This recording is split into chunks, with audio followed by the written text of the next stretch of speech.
আমি 1 কাপ চিনে বাদাম নিয়েছি। এগুলো ভালো করে আমি পরিষ্কার করে নিয়েছি।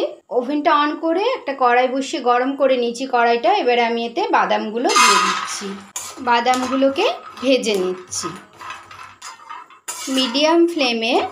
আমি বাদামগুলো ভেজে নিলাম প্লেন কড়াইয়ে। এবারে দেখুন এই বাদামের কালারগুলো চেঞ্জ হয়ে এসছে, খোসার একটু কালো কালো হয়ে গেছে বা যে একটু ফেটে ফেটে গেছে বাদামগুলো, এতে বোঝা যাচ্ছে যে বাদামটা ভাজা হয়ে গেছে। আমি এবারে ওভেনটা অফ করে বাদামগুলো ঠান্ডা করে নিচ্ছি। বাদামগুলো একটু ঠান্ডা হয়ে গেছে। আর এই যে দেখুন আমি যখন এরকমভাবে বাদামটা একটু ঘষছি, খোসাটা নিজের থেকেই খুলে যাচ্ছে, মানে এটা ঠান্ডা হয়ে গেছে। এবার আমি এই ডাস্টারের মধ্যে বাদামগুলোকে এরকমভাবে মুড়ে নিয়েছি। এবারে একটু এরকমভাবে দুটো হাতে করে চেপে চেপে দিচ্ছি। এতে কি হবে, খোসাগুলো বাদামের সব খুলে যাবে।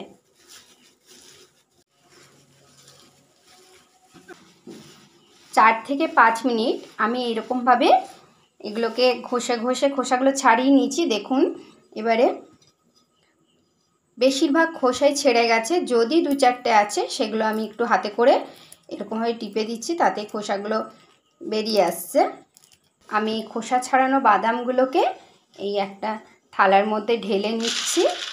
যে ডাস্টারটার ভেতরে বাদামগুলো নিয়ে ঘষে দিয়েছিলাম, যে একটু একটু খোসাও লেগে আছে, এর ওপরে আমি এরকমভাবে একটু এরকম ঘুরিয়ে ঘুরিয়ে দেবো। তারপর এরকমভাবে একটু থালাটাকে চাপ দিলেই এই যে সাইডের এই খোসাগুলো বেরিয়ে যাচ্ছে। আমি এইরকমভাবে বাদামের খোসাগুলো সব আলাদা করে নিচ্ছি। কন্টিনিউ মিক্সিটাকে চালাবো না, অফ অন করে করে আমি বাদামটার পাউডার বানিয়ে নেব। বাদামগুলোকে আমি পাউডার বানিয়ে নিলাম। আর মাঝে মধ্যে যখন গ্রাইন্ড করছিলাম, মাঝে মধ্যে আমি চামচে করে এই বাদামের পাউডারটাকে ঘুরিয়ে ঘুরিয়ে দিচ্ছিলাম। এতে ওপর নিচে সমানভাবে গ্রাইন্ড করা যাবে। একটা কড়াই নিয়েছি, এই কড়াই আমি নিয়ে নিচ্ছি 1/2 কাপ জল আর 1/2 কাপ চিনি। এবারে ওভেনটা অন করে আমি চিনি আর জলের কড়াইটা বসিয়ে দিলাম।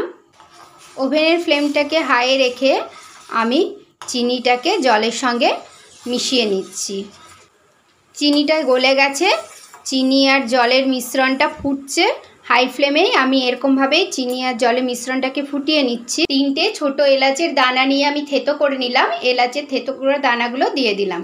মিষ্টির কালার এবং গন্ধ যাতে সুন্দর হয় তার জন্য দিয়ে দিচ্ছি কয়েকটা কেশর। নাড়াচাড়া করে দিচ্ছি। এবার আমি একবার এটা দেখছি ঘন হয়ে এসছে চিনি আর জলের মিশ্রণটা, তো আমি একবার হাত দিয়ে চেক করে নিচ্ছি। এই যে একটু চিটচিটে ভাব হয়েছে, তার মানে এটা রেডি হয়ে গেছে। ওভেনের ফ্লেমটা এবারে একেবারে লোতে করে দিলাম। তারপর একটু একটু করে এই বাদামের পাউডারগুলো দেব আর আমি মিশিয়ে দেব চিনি আর জলের মিশ্রণের সঙ্গে। লো ফ্লেমে বারে বারে বাদামের পাউডারটা দিয়ে আমি মিশিয়ে নিচ্ছি। বাদামের সব পাউডারটাই আমি দিয়ে দিয়েছি। এবারে ভালো করে মিশিয়ে নিচ্ছি। আমি বারে বারেই দিলাম বাদামের পাউডারটা, একবারে দিলে হয়তো দলা পাকিয়ে যাবে। ঠিক এই রকম হয়েছে। আমি এবারে ওভেনটা অফ করে এটা নামিয়ে নিচ্ছি। একটা থালার ওপর আমি বাটার পেপার নিয়ে নিয়েছি। এই মিশ্রণটা আমি বাটার পেপারে নিয়ে নিচ্ছি। সম্পূর্ণ মিশ্রণটায় বাটার পেপারের ওপরে নিয়ে নিচ্ছি। এবার আমি এই মিশ্রণটাকে একটু মসৃণ করে নিচ্ছি বাটার পেপারে, এরকমভাবে প্রেস করে করে। আমি দুটো হাতেই ভালো মতো ঘি বুলিয়ে নিয়েছি।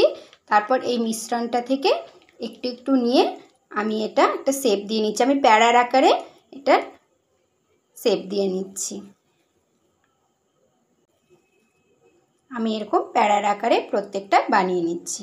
হাতে একটু করে ঘি লাগিয়ে লাগিয়ে আমি এরকমভাবে প্যাড়া শেপের সব মিষ্টিগুলো বানিয়ে নিচ্ছি। সম্পূর্ণ মিশ্রণটা থেকে এই মিষ্টিগুলো শেপ দিয়ে নিলাম।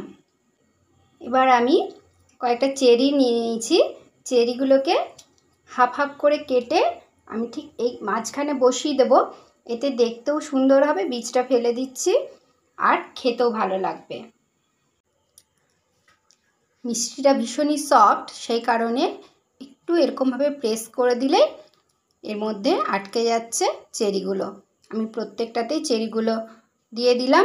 দেখুন মিষ্টিটা তো দেখতে অসাধারণ। বাড়িতেই দুধ ছাড়া তৈরি হয়ে গেল অসাধারণ স্বাদের এবং দেখতেও সুন্দর একটা মিষ্টি।